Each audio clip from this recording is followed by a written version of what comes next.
Hi everyone, welcome back to Active Mindfulness Tuesday questions. As always on a Tuesday, I answer one of your questions that I've received, usually through social media. So feel free to keep sending me questions and I'll do my best to answer them for you. Anything about mindfulness or mindfulness for sports performance and enhancement. So I have a question from Ian who asks, is it necessary to practice the kind of sitting meditations, or is it enough to just practice when I'm doing sport?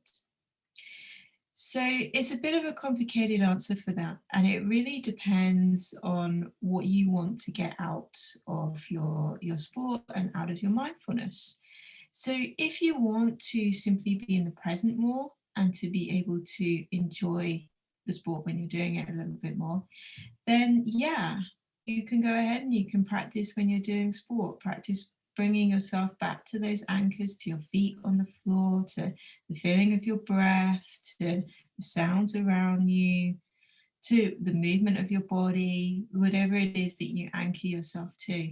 And then you're really focusing in on practicing coming to the present. And of course, your mind will take you away, but you practice coming back to the present. And that can be really helpful. Where it gets a little bit more complicated is where if you really want this to help you with being able to move away from the impact of difficult thoughts and feelings. So that's going to take practice. That is hard to do. And sometimes what we find is people, they kind of try to almost like you're putting on a parachute after they've jumped out of a plane.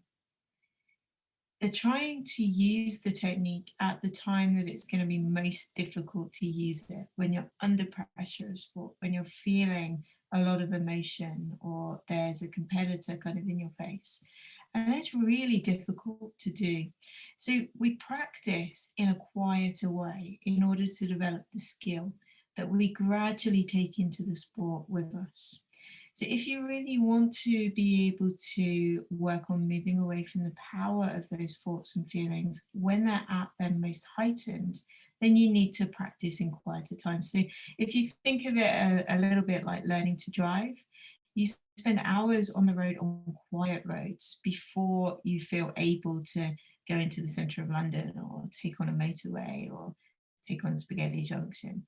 Yeah, because you need to build up those skills and that practice first, and then you feel more confident to use it. Mindfulness is the same. So, yes and no, it's a difficult question to answer, but it really depends on what you want to get out of your mindfulness generally. Okay, I hope that helps.